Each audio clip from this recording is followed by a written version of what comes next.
Welcome, everybody. This is Heather with the New England Museum Association, and welcome to our September Lunch with NEMA with Dan Yaeger. And if you guys just want to do a quick survey right there, that's in front of you.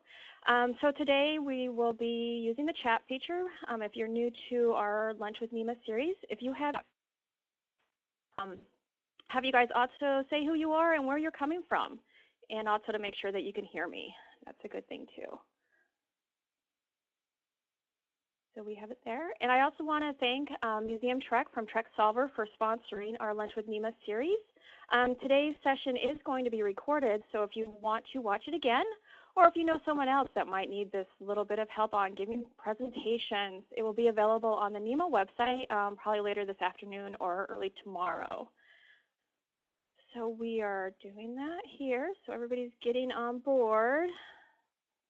Awesome. We have a great group today from all over today. So Dan, I'm going to let you go for it if you want to start talking now. Thanks, Heather. Why don't we actually wrap up the survey, though? Let's see what our crowd is all about. We have 26 out of 37 people. So if you haven't had a chance to do the survey, if you guys could just quickly answer that one quick question there.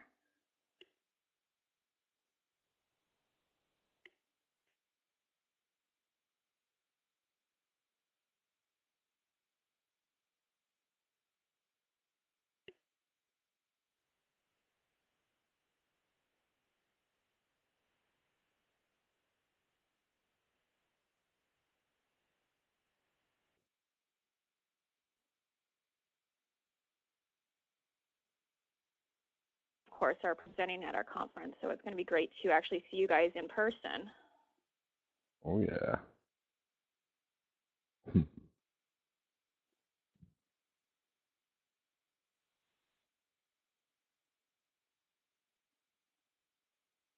All right, well, let's get it cooking. Heather, why don't you go ahead and show us the results?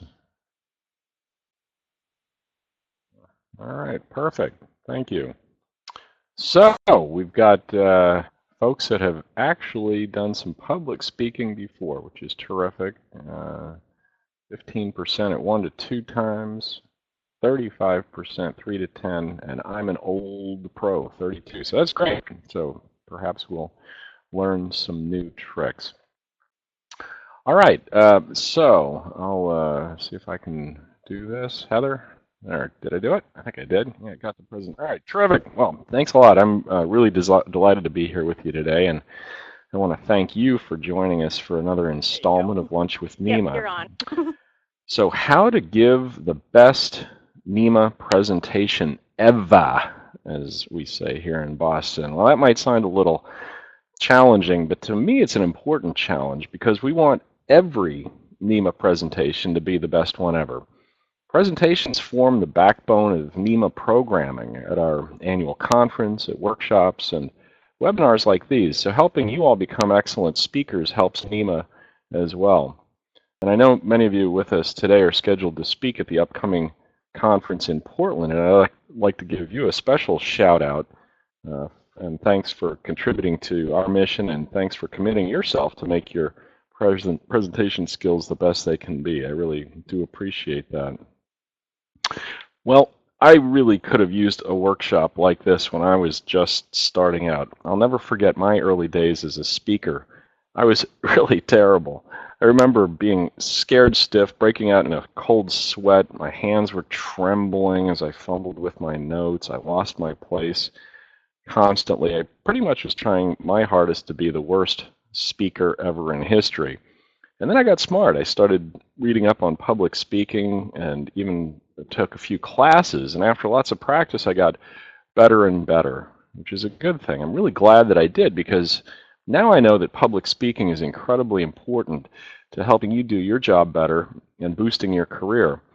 I usually hate to make predictions, but I'll tell you something about your future that's absolutely rock solid certain. If you aspire to a position of leadership of any kind in your career, somewhere, sometime, and somehow you'll be required to do a little bit of public speaking. It might be a presentation in front of your colleagues or a keynote address in front of hundreds of strangers, but you'll be required to utter a few intelligent words before an audience. Public speaking is often a determining factor in your ability to get a job and advance your career. Good speakers are recognized as confident leaders, able to articulate their museum's mission, respected for their knowledge, and their ability to inspire. So again, thanks for being here with me today. So what we're going to do the rest of the hour is, first I'm going to share some various thoughts that I've had on presentations in my years of giving them. And then I'll go in depth a little bit more into the importance of preparation, how to organize the content of your presentation, and I'll give you a few tips on how to master your delivery. And after I'm done talking, we'll go through your questions, and you can pretty much put me to the test. And by the end of the hour, hopefully, any level that you started out with, as we just saw, whether you're a newcomer or an old veteran, hopefully you'll be much more confident and better equipped to give that best NEMA presentation ever. Okay? But before we get rolling, let me tell you a little bit about myself.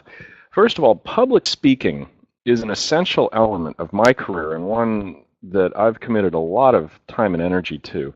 I've been at NEMA now for a little over 5 years, and I have to say it seems that I've spent most of that time talking in one form or another, preaching the gospel of museums to pretty much anyone who will listen. Prior to joining NEMA, I was, for 7 years, the director of the Charles River Museum of Industry and Innovation in Waltham, Massachusetts. And prior to that experience, I operated Yaeger Communications, a marketing communications firm specializing in destination planning and development, which means that I worked with cities and towns and regions across the U.S. and many museums, too, to bring visitors to their doors. So during the course of my career, I've given hundreds of presentations, including keynote addresses, press conferences, client pitches, research, elevator speeches, and so forth, as well as teaching at places like Brown and Bentley and Harvard and Tufts. And now for NEMA, I wonderfully give presentations on presentations like today, so it's a lot of fun. So I'd like to get started by sharing a few observations about presenting that I've gathered over the years. And first of all, I want to say that times have changed. In the old days, presentations were predominantly given by people standing at a podium, reading their academic papers to an audience that was often physically present but mentally absent. They were kind of dying from boredom. The very first NEMA conference in 1919, for example, featured as its keynote presentation a paper entitled Wider Fields for Museum Workers, delivered by Dr. Herman C. Bumpus, the president of Tufts College. Now, I'm sure this was very scintillating stuff back in 1919, but it just wouldn't hack it at this year's NEMA conference in Portland. Expectations today are much higher in our fast-paced world. We're a multimedia society weaned on television and the movies, special effects and the internet, immediate gratification, sensory overload, and so forth. In almost every formal presentation today, most of the audience is using a digital device during the speech. Talk about competition, right? Your speech has to be really good to capture their attention. My second observation is that different types of presentations demand different strategies. At NEMA events, you'll see a wide variety of these formats, so we're going to go over each one of these in a little bit of detail now. First, you have your traditional speech or lecture, where the speaker is imparting his or her knowledge to an audience that's presumably there ready to learn. The lecture format is usually what you see in our keynote sessions. Here, as the speaker, you need to be a master of your material and of your delivery. Your goal is to keep your audience engaged and energized with your words and stage presence. Very often, speakers try to influence their audience, not just educate them. In this case, their language is lofty and inspiring. Typically, we use the lecture format very sparingly at NEMA events, since only the very best speakers can keep an audience glued to their seats. Workshops are another popular NEMA presentation format. They usually feature one or more presenters imparting the speaker's knowledge, along with opportunities for audience participation. Workshops are interactive and hands-on, which greatly increase the impact on the audience. People remember 40% more, I read somewhere, 40% more when they hear something and see something at the same time. And that impact increases when they can hear, see, and do something at the same time, like at NEMA workshops. The trick with workshops, of course, is to find the perfect blend of instruction and practice so that attendees go home with a sense of accomplishment and discovery. When in doubt, I always err on the side of activities. Attendees typically remember the hands-on aspects of workshops far more than the instruction. Now, NEMA conference sessions can take a number of formats. The traditional panel presentation is perhaps the hardest of them all. Panel discussions are difficult for several reasons. First, while you may have one or two gifted speakers on the panel, you're also likely to have one or two not so gifted speakers. Stylistically, presenters will have different ways of presenting, which can be a distraction as well. They also might have conflicting motives for speaking, which can be confusing to the panel. For example, when a business person on your panel starts making a sales pitch or something. Conference panels definitely rise and fall with the skill of the session facilitator, who needs to diplomatically juggle the strengths of the speakers, focusing on their individual presentations and making them into a seamless whole. The facilitator also acts as the MC of the session, introducing the topic and the speakers, facilitating Q&A, and wielding the stopwatch with bloodless efficiency. Now, I want to underscore this for emphasis. If you're a session facilitator, you absolutely must have the guts to tell your speakers that their time is up. I'm sure we've all seen panels where one of the speakers hogs all the time and the facilitator sits there meekly or makes one or two lame attempts at getting the speaker's attention and then just kind of shrugs and lets the speaker drone on. When this happens, it's absolutely disaster city. The audience not only gets bored by the speaker, but they're distracted by the backstage drama that's going on, and then they grow resentful that they're wasting their time. And to tell you the truth, according to evaluations of these disaster sessions, the facilitator is blamed as much as the blowhard. So you need to be ready with polite reminders like sheets of paper that you pass saying 1 minute remaining or time's up. And if the speaker ignores your polite reminders, take control by saying, "Thank you, Mr. Jones, I'm sorry, your time is up." The audience will really appreciate your authority and your skill at getting the session back on track. While we see a lot of these traditional panel presentations at the NEMA conference, we also encourage folks to mix it up whenever they can with variations on the panel, such as an interactive debate, a town hall, or a roundtable format. A debate format is especially useful in discussing an issue that attracts differences of opinion. One of the best sessions I ever saw was several years ago at an AAM conference in which a museum director debated a collections manager about using deaccessioning proceeds for museum operations. It was a hard-charging give and take, mostly good-natured, but it really made the audience think carefully about their own opinions on the issue. The trick with a debate, of course, is to find speakers who really know the subject matter, have deeply held opinions on the issue, and can think well on their feet. The town hall format is driven by the audience posing questions to one or two expert speakers. A facilitator or a moderator is usually present to provide an introduction for the session, introduce the speakers, act as a sort of traffic cop for the questions. Town halls usually keep the audience's interest because they're in the question mode from the very beginning. As in the panel discussion, the facilitator has to be cold-blooded, though, when it comes to making sure that the questions are direct and to the point. Often audience members get mic happy, and instead of asking a question, they start making a lot of commentary. So facilitators, in this format, you absolutely must not be shy about using your authority. Roundtable sessions are great for allowing the audience to work in small groups to explore multiple aspects of an issue or a case study. Typically, these sessions employ 4 or 5 tables or so, and then each having a facilitator who gives a short presentation and then moderates discussion or an activity with table participants. Often, roundtable sessions are broken into 3 or 4 time slots so that attendees can rotate tables.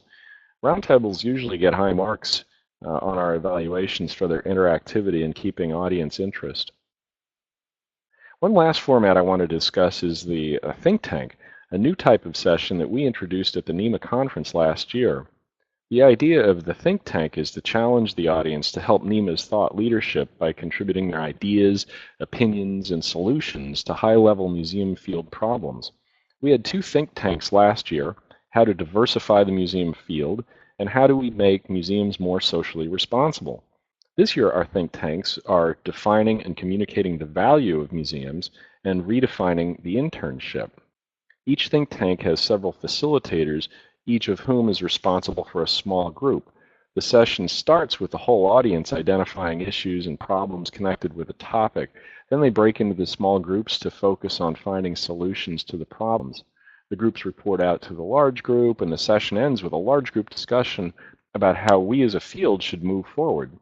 We had great reviews of the format last year, so we're excited to continue our think tank experiment again in Portland. So if you're thinking about organizing a session at an upcoming NEMA conference, proposals are generally due in February of each year. It's usually a pretty competitive process. We received more than 100 proposals the last few years, which are read by our program committee, and then the program committee chooses about 50 of them. So when you make a proposal, you need to be competitive. You need to think about it carefully. You have to have a solid idea worked out.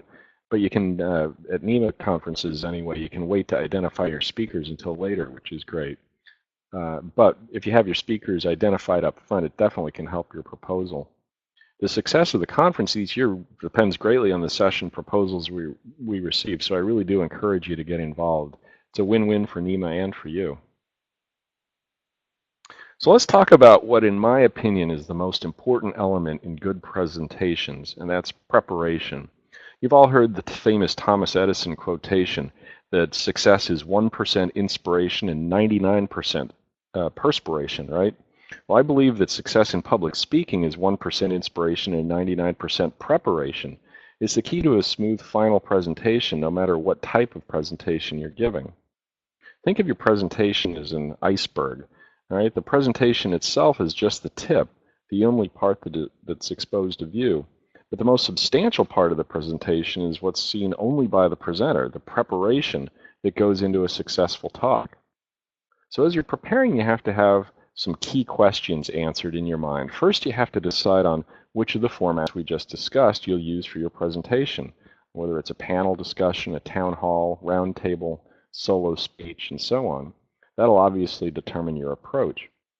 Second, make sure you know how much time you have. This is essential. Never, ever, ever overstay your welcome. If you have 20 minutes allotted to you, plan for 14. You'll inevitably go over a bit, and a shorter presentation leaves your audience wanting more instead of suffering from speaker fatigue. Remind yourself why you're participating. What expertise am I supposed to lend? What story am I supposed to tell? Find out who else is participating in the event. This is especially important on a conference panel. It's really a sinking feeling to be the last speaker on the panel and realizing the previous speakers have stolen all your thunder. If you can't review their scripts beforehand, at least make an educated guess about how they might approach their subject matter so you don't overlap. Make sure you know what technology is available to you or what technology you're expected to use. Do you need a PowerPoint or a Prezi? Do you have audio needs?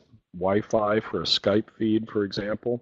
Make sure you have all this nailed down well in advance, and make sure you have the expertise to use the technology correctly. Of course, make sure you know the audience and tailor your talk to them as much as possible. At the NEMA conference, your audience obviously is museum professionals, but it's good to have a sense ahead of time about whether they're newcomers to the field or veterans from art museums, say, or history or science or whatever. Unless the audience pre-registers for your event, for your talk, it's unlikely that you're going to know these facts ahead of time for sure, but you can take an educated guess in some ways just based on, say, the subject matter of your panel discussion or whatever it is that you're speaking on. Find out what time of day your presentation is going to be. Different time slots can determine your presentation strategy. For example, the audience has its highest attention usually in mid-morning and mid-afternoon.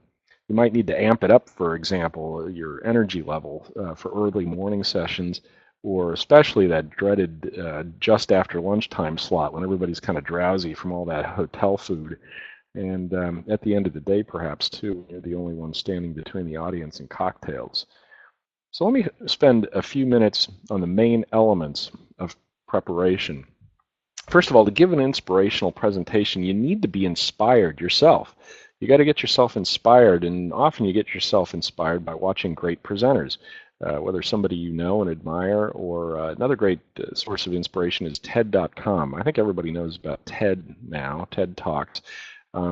So I always take a look at TED Talks to get myself kind of amped up and see what people are doing and watching the way that they talk and their body language and the like.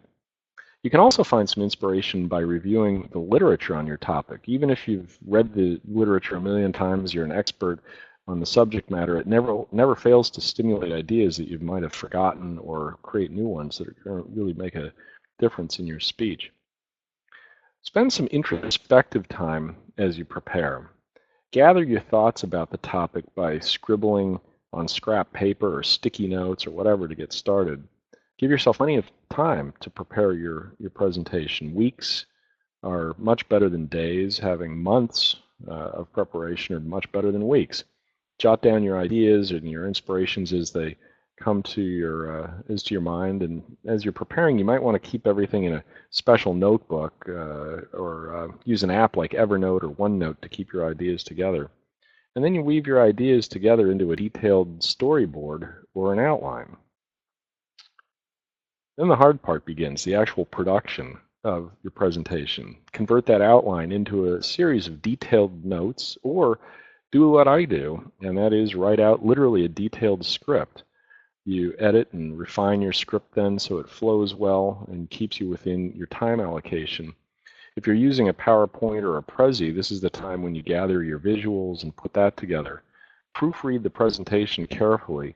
Seems kind of obvious, but you also should have somebody else proofread it too. There's nothing like a typo to undercut your authority with the audience.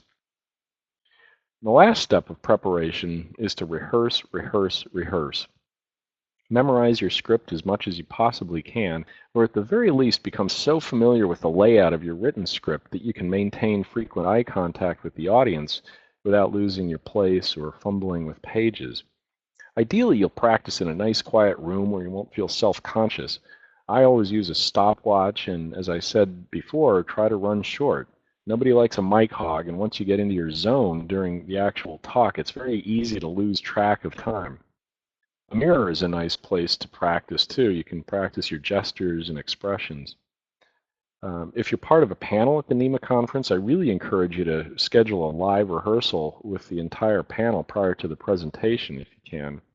At the very least, set up a web conference to rehearse before the big day and get to know what everybody is talking about so that, as I said before, they're not stealing your thunder. Okay, let's move on to the content. The best presentations achieve a harmonic resonance between the presenter and the audience, a balance between what the audience wants to learn and what the presenter can teach. It's sort of like the yin and yang idea, where we have this unity going on. But let me talk a minute about presentations that usually don't achieve any of that harmonic resonance, the show and tell. So how many of us really enjoy being on the receiving end of show and tells, right? They're typically one-sided, boring affairs, the speakers seeming to stroke his or her own ego by going on and on about their accomplishments and so on and so forth. Now, this might be unfair. Many speakers at the NEMA conference and elsewhere, we see show and tells occasionally, and they sometimes give these things without even realizing it. They're not bad people, they're not egotistical or whatever, they're just not really great speakers.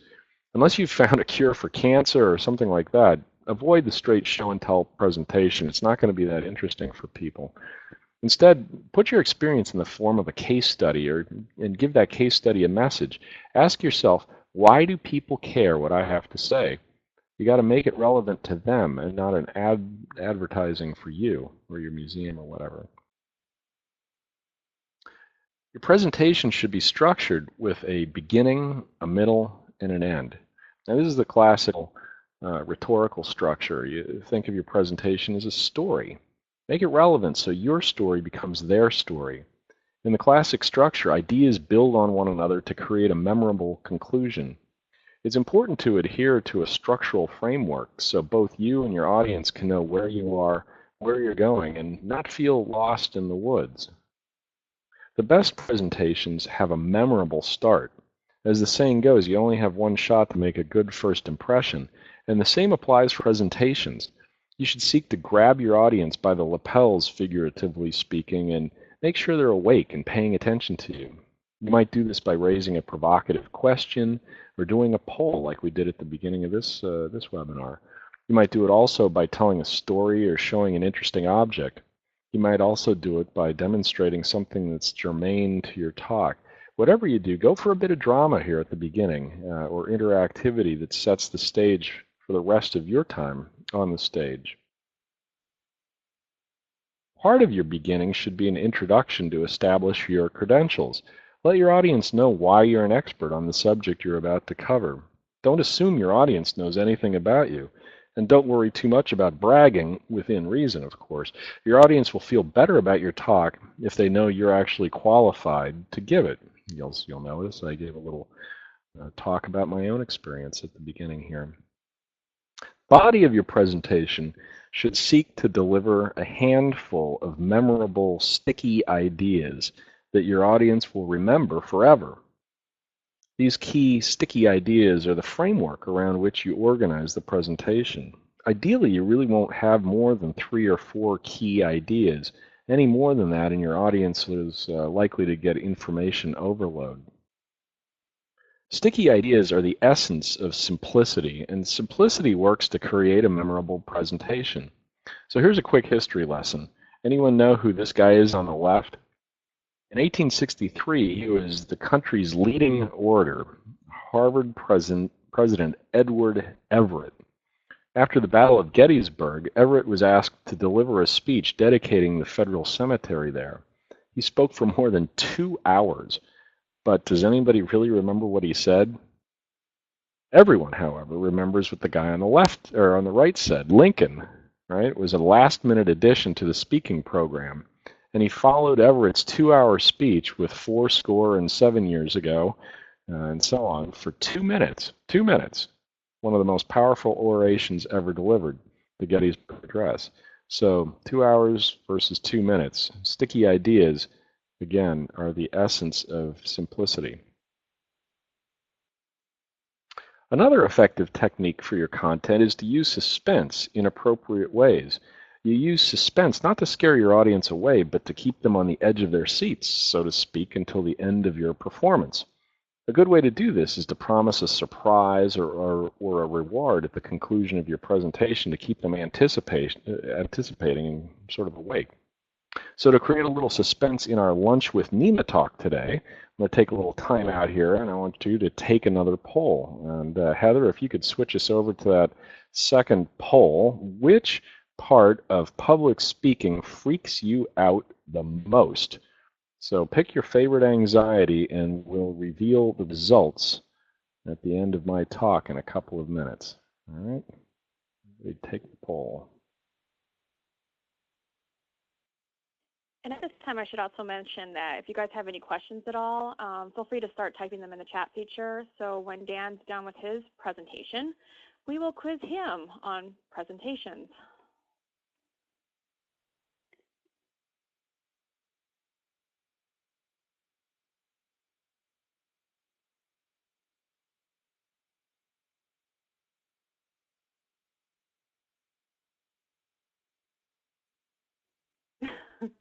Good one. Okay, so I think, does anybody else want to hurry up and finish up the poll before we move on to go back to Dan's presentation?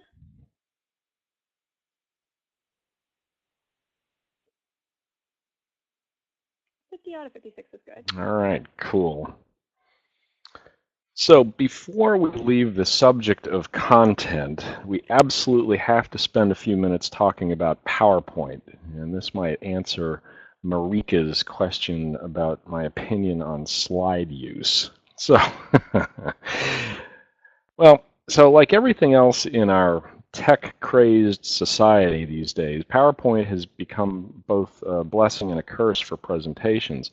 Used well, programs like PowerPoint and its cousins have enabled good speakers to make really great presentations, utilizing graphics and video and audio and special effects and so forth to add interest to their words.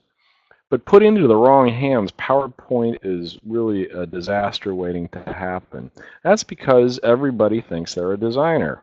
They take advantage of every wild font on their computer, all the corny clip art they can stuff into their slide, and enough crazy effects to give you motion sickness, right? Or they basically copy the text that they wrote into their word processing program and cram it into their slides. Then they compound their crime by reading from the slides. I think we've all been there and experienced that agony at one time or another. Many PowerPoint abusers are data-driven. They put too much data into slides. It's too small. You can't really make heads or tails out of what it is that they're actually trying to do. So don't fall into the PowerPoint trap of thinking that your presentation needs some kind of software to be successful. Don't use PowerPoint as a crutch to compensate for your lack of expertise or preparation. The audience isn't dumb. They really won't buy it. Besides, you also have to imagine if you have a technical glitch, can you go on with a show? And this has happened to me a few times where, honestly, we tried as hard as we could to get that technology working, and I had depended on having this PowerPoint, but I had to go on without it. And, luckily, I had it together enough to be able to weave through it, that I wasn't reading from slides or whatever. The slides were there to really help maintain interest and not to drive the overall presentation. So if you're going to use PowerPoint, use it responsibly. Simple is better. Don't cram too much information onto the slide. Illustrate whatever data you have with interesting infographics instead of stale charts or graphs. This is a good one from our friends at Reach Advisors that Susie shared with me a couple years ago, and I thought that was really terrific. It just makes it very simple, makes it very clear, it's informative, and yet it's easy to read. Another good technique is to use simple, high-impact images to illustrate your point. If you all have ever been to any of my presentations before, you probably recall that most of my slides are just simply a picture of some kind, that usually humorous, try to be humorous anyhow, but just depicting and supporting what it is that I'm trying to say. I very rarely have bullet points and that type of thing. It's usually just a photo. I spent most of my time on Creative Commons, for example, looking for public domain photos that you can use. Another tip is that if you want to provide your audience with handouts based on your slides, I suggest that you distribute them after your presentation and not before. I think nothing is more distracting to the presenter or boring to the audience, frankly, is allowing everybody to preview your remarks. You've seen people flipping through those handouts, not paying attention, and I'd rather have them paying attention to me. Better yet, I suggest that you go green by offering your audience handouts online. You get their business cards and tell them that you'll send them the slide deck after your session is over. This year at the NEMA conference, we're encouraging, once again, all of our speakers to provide us with an electronic version of their handouts for our Handouts Online service, which we'll post to the NEMA website and also to our conference mobile app. So going green is a good thing at any event. One popular alternative to PowerPoint is Prezi. So I don't know how many of you have used Prezi, but Prezi is a cloud-based presentation platform that allows you to create a bit more theater and drama using cinematic effects like panning and zooming to move from one thought to another. Now, without a doubt, this is pretty cool stuff, but there really are cautions and limitations. Seriously, here, if you overdo the pans and the zooms, you literally give your audience motion sickness. I've seen people kind of weaving back and forth in their chairs when it happens too much. It's like being on a roller coaster. So that's kind of not what the effect that you want in your presentation.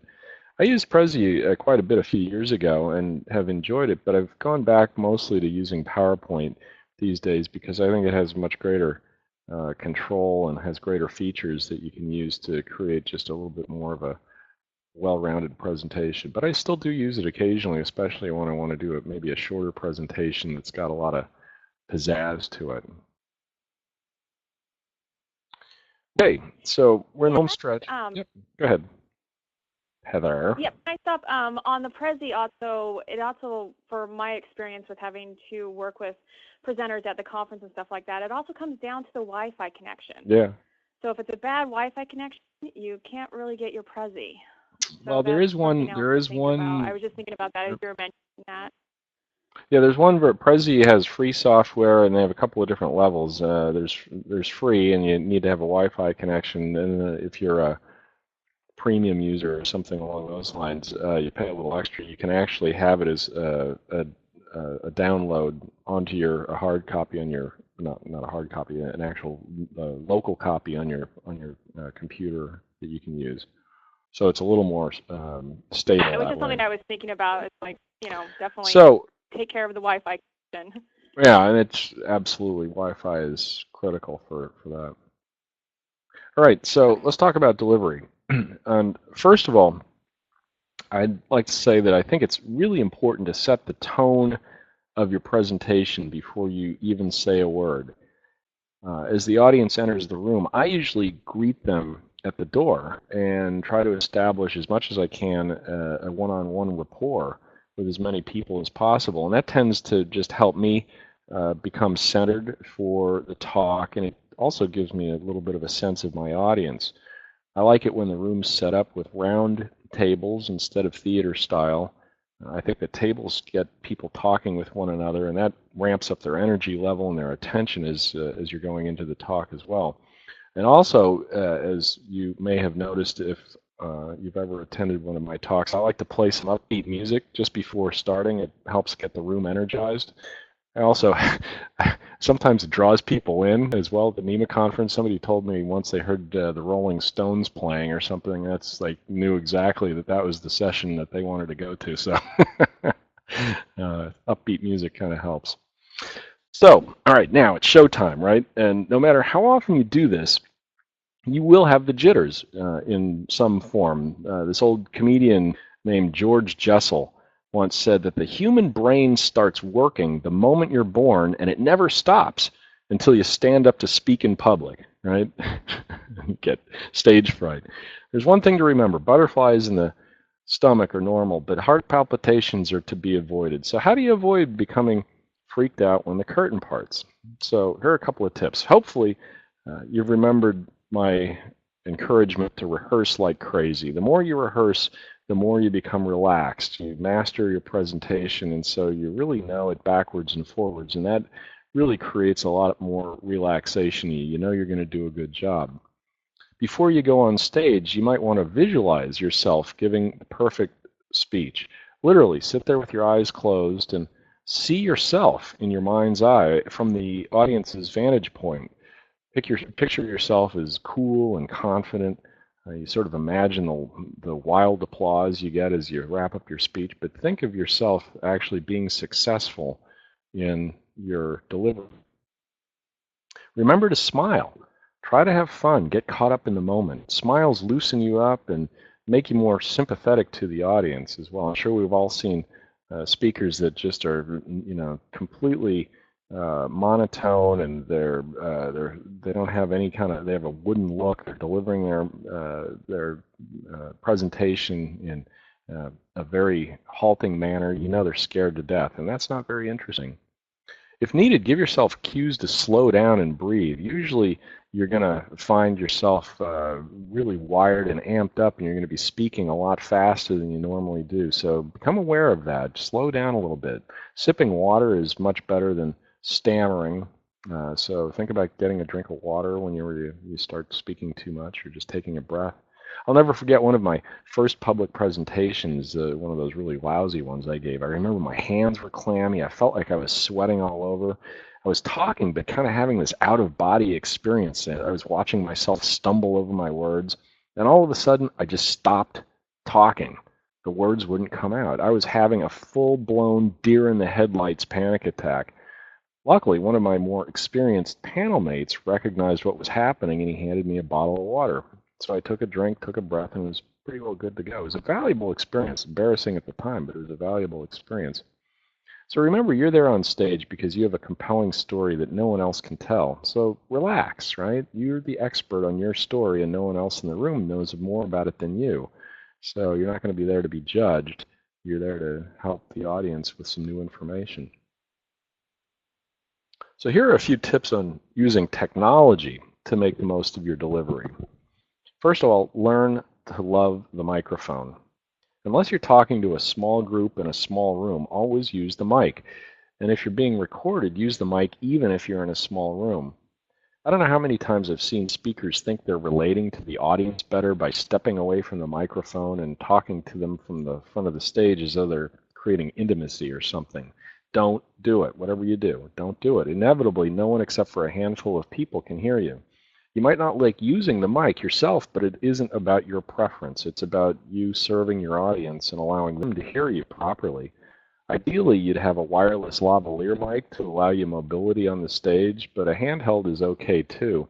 I really don't like standing behind a podium very much, so I usually take the mic off the stand and walk around. Remember to test the mic when the room is empty to gauge how far away from the mic your mouth should be, so you're not popping your P's and so forth. And during the Q&A portion of your presentation, remember to repeat the audience questions if there's no floor mic. Oh, and if you're using a wireless lavalier, do us all a favor and remember to turn it off before you talk to people privately after the presentation. I don't know how many of us have seen this happen, but people leaving their lavalier mics on get into some pretty interesting stuff over the PA system. I always use a remote to advance my slides so I don't have to keep running back and forth to the laptop, which is a distraction to the audience. You can get these things for $30 or so at Staples, and they're worth every penny. And at the NEMA conference, we've got a selection of them. I think we usually have them pretty much at every stand, so I think you should really think about using the remote whenever you can. Double check your hookups prior to game time. I always try to arrive at the venue at least an hour beforehand to set up and check out the AV. No offense to the AV techs, but I never trust these people. They're not the ones who look stupid when the PowerPoint doesn't work. And don't forget to double check the version of PowerPoint on the laptop you're using and make sure it matches the version you've used to create the presentation. Lots of your effects and your fonts won't work if you're using an earlier version for the playback. As a matter of fact, one thing that you might want to do, I always bring my own laptop with me, even if it's a keynote address somewhere and they've already got everything set up, because very often I just swap out their laptop for mine, and that way I know that it's going to play exactly the way that I had planned for it to play. Check the room lighting. It should be dark enough for people to see your slides, but bright enough so they can take notes and keep from falling asleep. And check the stage lighting so that you're not, to make sure you're not in the shadows. And never turn your back on the audience if you can avoid it. If you need to keep track of your visuals, glance periodically at your laptop as you're advancing your slides and not at the screen behind you. Keep your notes and outline handy near your laptop too, just in case you need to refresh your memory. Show some passion in your delivery to engage the audience too. Feel free to move around the stage during the presentation. Just don't page like a caged animal. And don't wander around in front of your PowerPoint and wind up looking like a science fiction villain. It's kind of distracting and definitely doesn't flatter you very much. Really, you can be as theatrical as you want as long as it fits your personality and doesn't distract from the content of your message. As I said earlier, your goal is to leave the audience with a handful of sticky ideas, and sometimes you need a little pizzazz to make them stick. Visual aids are very effective ways to emphasize those sticky ideas. Your PowerPoint, of course, is a visual aid, but freestanding charts and posters are also great too because they provide your audience with some visual diversity. Some speakers use really unique visual aids which make their talk very memorable as well. The guy down below is Chef Jamie Oliver during a TED Talk. He's using a wheelbarrow full of sugar cubes to illustrate how much sugar children ingest from school milk in just 5 years. One of my favorite uses of visual aids is from a TED Talk by Dr. Jill Taylor Bolte, a neuroscientist who survived a stroke. And she used an actual human brain to illustrate her point during this TED Talk. This was one of the most viewed TED Talks of all time. Really great. As a museum professional, you theoretically have access to all sorts of evocative visual aids for presentations, your collection. Now, of course, you have to take proper care of any objects you use, but there's something inherently dramatic when you put on your white gloves and display a historic artifact or a work of art to the audience. If a picture is worth 1,000 words, an object is worth 1,000,000, I think. The point is to engage your audience with a balance of words and visuals, gestures, and most important, those sticky ideas that they're going to remember forever. The last thing I want to talk about today is how to deal with questions and answers. I think this is one of the things that a lot of people find most challenging about presentations. You can prepare until you're absolutely perfect, but then one difficult question from the audience can jeopardize the entire presentation if you're not ready for it. So here are a few tips. First, be positive about the idea of taking audience questions. Make the assumption that the audience is there to learn from you and will pose questions that are friendly and in your wheelhouse to answer intelligently. Buy yourself a bit of time before answering so you can craft a good answer. One way to buy time is to compliment the questioner. Say, "Good question," or "Thanks for the observation." Another way to buy time is to paraphrase the question or repeat it. This helps make sure you're clear about what the questioner just asked and helps the audience understand it too. Now, this technique requires you to talk and think at the same time, but with a little practice it comes naturally. Of course, a brief and thoughtful silence is also okay. Recognize the difference between a question and an opinion. Audience questions are often reactions or responses to your presentation, which are fine within reason. But you can either choose to ask them to form it into a question or just take it as a comment, and that's fine. Thank the person for their opinion and either echo it back with a reflection of your own or move to the next questioner. But what about those tough questions? Sometimes you'll be asked something that's outside your knowledge or your experience. Don't be afraid to admit that. The audience will appreciate you being honest about not knowing the answer, perhaps, much more than if you tried to fake an answer. You can also throw the question out to the audience. Does anyone here know the answer to this gentleman's question? That type of thing. In very rare occasions, you might have a question that's angry or challenging or embarrassing to you personally. The questioner may be someone with whom you've had a history, or it might be a complete stranger, but in either case, you want to remain calm and as respectful as you can, never taking the bait, as it were, and getting into an argument from the stage. This is sure to lead to embarrassment. So try answering the question as delicately and tactfully as you can. Thank the person for their question and calmly move on to the next question. If the questioner persists, suggest that you'd be happy to have a private conversation at the end of the session. Most people by this time will back down at this point. If you're part of a panel, don't forget you sort of have a posse of presenters on the stage with you to help you out with any tough questions, whether they're challenging or not, actually. One caution, though, to the session facilitator. Don't allow each panelist to take a crack at every question that's asked. Sometimes you see that where they just kind of go down the line and everybody's got to weigh in on every question. You're never going to have enough time for everyone's questions if you do that. If the questioner doesn't direct the question to a particular panelist, try to route the question to the panelist who, in your opinion, is most qualified to answer it. So that's the end of our presentation today, and I know you've been dying to discover the results of our poll regarding the part of public speaking that freaked you out the most. And as you will recall, I've been deliberately keeping you in suspense so that you'd stay with me until the very end. And look at this, it's worked. You're still with me. So here are the results. Heather? So what aspects of public speaking freaks us out the most? So 28% of you said appearing dumb, 16% standing in the spotlight, 26% fielding tough questions, we went through that, 12% forgetting my lines and losing my place, and 5% of us said nothing freaks us out at all. So, well, that's pretty interesting. I knew the questions were always up there. So thanks a lot.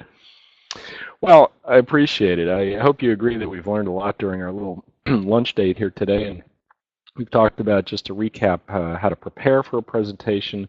We learned how to develop content for your talks. We've delved into the ways to deliver your presentation that will keep the audience engaged and clamoring for more. And most of all, I hope that we've provided you with a valuable tool that you can continue to use to do your job better and to move your career to be the best it can be. So I encourage you all to get as much practice as you possibly can. Seek out opportunities to speak frequently in staff meetings and board meetings and in more formal settings. And as I mentioned, some of you are speaking at the NEMA conference in Portland coming up, and that means you are my heroes. So thank you for being such a great audience, all of you. So let's see what kind of questions we have. Heather, you want to lead us through it? Dan, answer your question properly about the audience number that goes on and on and on off topic. Actually, everybody in the, yep, she's all set with that one. Everybody was giving some really good suggestions about how to calm your nerves and stuff in the chat feature. Yeah, if you guys do have any questions for Dan, go ahead and type them in now. But I think you answered quite a few of them. You know, the thing that I think that we all have a little bit of a psychological nervousness just about the notion of public speaking in general, because we become vulnerable at that stage. You're up there and, you know, there's not a lot of backup unless you've got a pretty good panel and so forth. And so it does take a little getting used to, getting over. And even today, as I get ready for things, you know, I sort of have a routine of getting ready and centering myself, do a little meditation, that type of thing, and it definitely helps. But I can't overstate, though, the idea of preparation. The more you rehearse, the more you practice. Never try to wing it, because the more you practice, the more relaxed you're going to be. And then Meg also mentioned that NEMA has a Pinterest board with resources for conference speakers if you need some extra, you know, tips and tricks and stuff. Yeah. So, and I'm thinking also, Heather, I've got a sheet of resources, different websites and so forth, that I think we can post that as along on our webpage, right, along with the recording. So, yep, I can post any type of resources. The recording for the Lunch with NEMA is found underneath the Lunch with NEMA section for that particular month. We also have back Lunch with NEMAs if anybody wants to watch those. I do have a question for you, Dan, from Sarah. Any tips for if there is silence when you ask for questions at the end? Should you just say goodbye or keep talking? Well, I think that if there are no questions at the end, it generally signals the fact that the audience has pretty much had enough. And if you've said everything that you want to say, then that's it. And again, I think that there's no crime in ending early. Don't take it personally. You might have answered everybody's questions and you've gone through it and it was as smooth as possible. So don't take it as being, you know, that they're not interested. But it just does signal like, okay, this is it. It's now done. If you keep going on, that's when the audience is going to maybe start rolling their eyes and you just cannot stop yourself from talking, and they're going to start resenting that. So just say, okay, this is it. Thank you very much. You wrap it up and you smile and you're done. What you're going to find usually, though, is then that gives people more of an opportunity to come up and meet you personally afterwards. There's very often a line of people talk to the speaker. They're not comfortable with asking questions in public, but they're really interested in engaging you and asking their questions more privately, and you should encourage people to do that. So always plan a couple of minutes if you can build that time in to have that private discussion.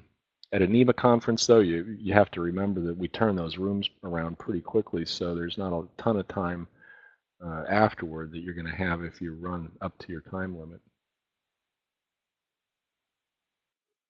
A question: what is your opinion on too much hand movement and drama? I know for what I go through with the people that give the Lunch with NEMA presentations, I'm seeing something about too much that are hand movement and drama.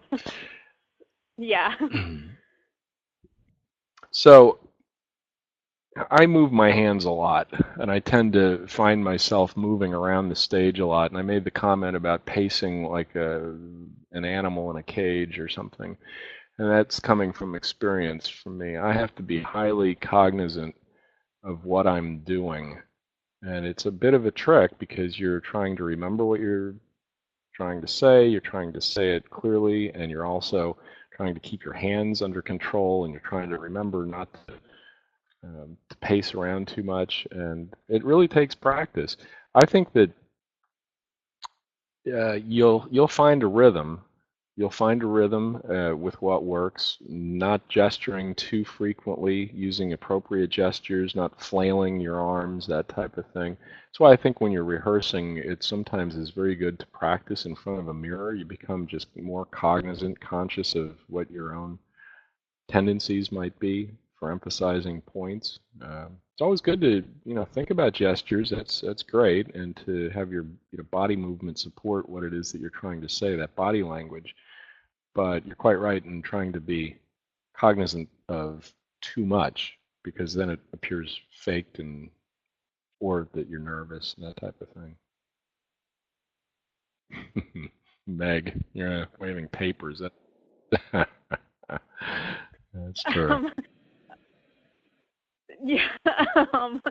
So Dawn had a question about, can anything be done as an audience member if you see a session facilitator breaking these rules, or is that just obnoxious? Well, Dawn, what do you suggest? That one's Spitballs, hard. perhaps, or no? I think that ultimately a presentation is sort of an organic group happening. It's an experience, and I've seen it where audience members vote with their feet. They get up and they leave, and I've been known to do the same thing. If this is really a bad use of my time and the speaker is completely narcissistic and just droning on and on and on, I just get up and I leave. Not out of anger or anything. It's just really fatiguing, and I have better places to go, or better things to do. So I think just walking. Yeah, I wouldn't bully the facilitator. That's their problem as well, and that's potentially embarrassing at that point. But that's why, as the session facilitator, you really have to think extra hard about how I'm going to manage this panel, and recognize that you might have somebody that's a bit of a mic hog, but it's also underscores the importance of having that meeting, a rehearsal, a run through prior to the moment as well, and let everybody know when you have that run through, whether it's just a phone call or whether it's in person, that you will be um, tell them, here's what the game plan is. You're going to give a sheet of paper, and you're going to have 1 minute to go, and then time's up, and you really hope that they respect that, because then everybody else on the panel will have enough time to express their opinions, and the audience will be able to have some Q&A.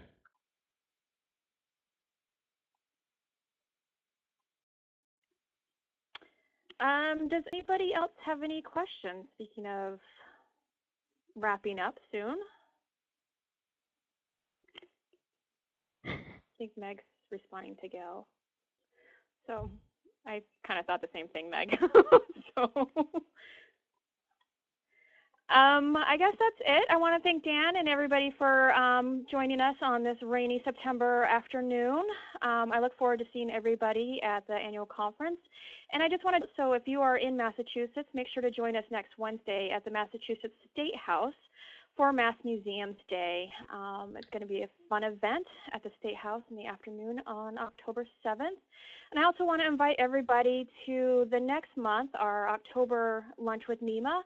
It will be with Sarah Sutton, and she'll be talking about environmental sustainability, your museum, and your future. It's going to be a great presentation by Sarah. Dan, did you want to say any closing remarks? Yeah, just another thanks to everybody, and really encourage you to get some practice and participate at one or more NEMA events as a speaker, because again, we depend on you to share your wisdom, and this is a great thing for you to do, and to practice your own public speaking at the same time. So get out there and do it. Appreciate it. Thank you. Yep, I should also follow up with that one, is that we are looking for 2016 Lunch with NEMA presenters. So if you do actually want to present a Lunch with NEMA, or you have an idea that you want to discuss with one of the staff members, just give us a call, because we are looking to fill that program out too. So we do have a bunch of different opportunities available for speaking.